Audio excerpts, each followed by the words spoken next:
una mañanera muy intensa, muy interesante, que termina con declaraciones muy, muy fuertes. El presidente le llama caraduras cretinos a los ministros de la Suprema Corte de Justicia de la Nación. Vamos con eso, don David, si me permite, le pido al equipo que nos grabe, porque efectivamente, al casi concluir la conferencia de prensa mañanera, el presidente se refiere a los ministros de la Suprema Corte de Justicia como unos caraduras cretinos. Esto en colación a ese juez que quiso meter su cuchara, que quiso sobrepasar su autoridad, su jurisdicción, para de alguna otra forma intentar pues darle cabida a la oposición que uno, dice el presidente, busca anular la elección, pero sobre todo busca acabar con el principio de o busca supuestamente combatir la sobrerepresentación que ellos, los conservadores de la derecha, los de la oposición,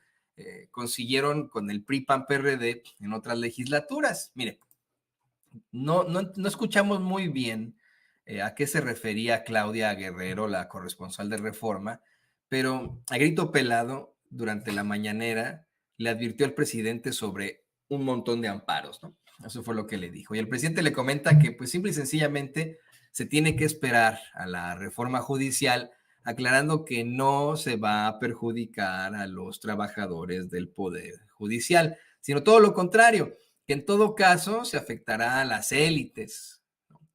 Y ahí el presidente como que la piensa más, se detiene, hace una pausa y dice, bueno, a ver, como dicen los abogados, ¿cómo dicen los abogados? Suponiendo sin conceder, ¿no? Suponiendo sin conceder que no se lleve a cabo la reforma judicial, Dios nos libre. Imagínense, dice el presidente, en qué terminará el país si los jueces dejan en libertad a delincuentes peligrosísimos de las bandas que operan en el país, a delincuentes de cuello blanco.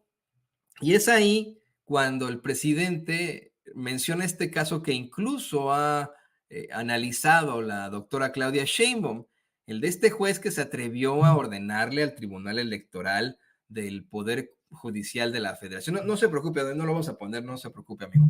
Nada más le voy a explicar aquí a la gente que me está mandando unos mensajes. Mi querido don David, que está todo preocupado porque anda, mire, de verdad, del tingo al tango con tanta información. Pero usted recordará esto que le hemos venido planteando aquí en Sin Censura, ese juez que efectivamente, sobrepasando sus capacidades, le ordena al Tribunal Electoral del Poder Judicial de la Federación que se nombre a 2 nuevos magistrados sin tener facultad alguna, ¿eh? Es el tribunal el que tiene constitucionalmente la facultad de resolver sobre sus magistrados. El presidente cuestiona cómo es que este cuate se atrevió a violar y pisotear la Constitución para afectar la elección.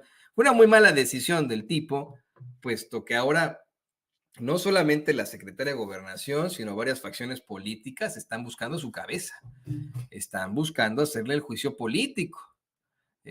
Y el presidente considera que este juez actuó en función de una maniobra politiquera. Por lo que miren, estamos hablando de jueces, de impartidores de justicia, jueces, magistrados y ministros, que actúan directamente comisionados por criminales, por multimillonarios, por políticos y más, ¿no? Por personas de las élites, pero que, bueno, actúan de una manera ilegal, ¿no?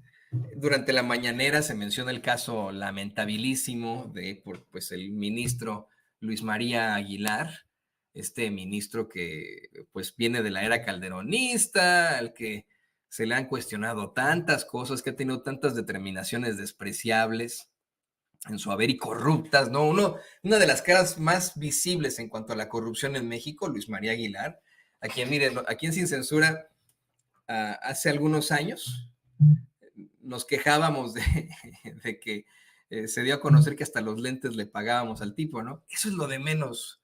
Al paso del tiempo nos fuimos dando cuenta que lo de menos era pagarle los lentes a este cabrón, que ha tenido una serie de determinaciones muy corruptas, muy cuestionables, y que en estos momentos la que tal vez le cuestionen más es esa de haber escondido o retenido el expediente sobre los miles de millones de pesos que debe el multimillonario y barbaján Ricardo Salinas Pliego a Hacienda. En estricto sentido, pues a todos los mexicanos, ¿no? Entonces, fíjese, tenemos este cabrón que protege a millonarios, ¿no? Como muchos otros impartidores de justicia. Tenemos a los jueces que le liberaron las cuentas a la esposa de Genaro García Luna. Tenemos a los jueces que liberan a narcotraficantes, a sus hijos, a sus familiares. Tenemos otro juez que, actuando en función de algún político, de algún partido, en una maniobra politiquera, sin facultades, le exige al Tribunal Electoral nombrar a 2 magistrados que hacen falta, según el presidente, provocando que con esta mayoría en el tribunal puedan, por ejemplo, cancelar la elección presidencial o lo que más añoran, que se aplique una fórmula que no está en la Constitución para que no haya la supuesta sobrerepresentación y Morena y sus aliados no tengan mayoría calificada en la Cámara de Diputados y no puedan reformar la Constitución, lo que corresponde a una verdadera mafia.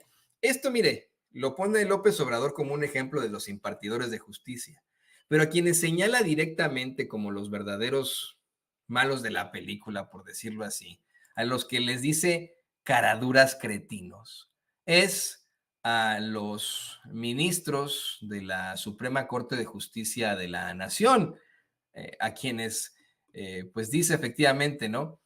¿Cómo van a impartir justicia si son los primeros en violar la Constitución al ganar más que yo? Efectivamente, ¿no? Violando ahí la Constitución. Y condena sus acciones, sus violaciones a la Constitución, en medio de que pues todavía hay quienes dicen que ni hace falta una reforma judicial o que vivimos en una dictadura, como el muy despreciable del pues Cacarraqui, ¿no? Carlos Alarraqui, mejor conocido como el Cacarraqui, que abiertamente le mienta la madre al presidente, lo ofende, le dice cosas espantosas en sus espacios flatulentos. ¿Qué digo flatulentos? Ultraflatulentos, diarreicos, y no le pasa nada, ¿no? Puede hacerlo abiertamente, no sé, lo hacen como una especie de casa en la Ciudad de México, ¿no?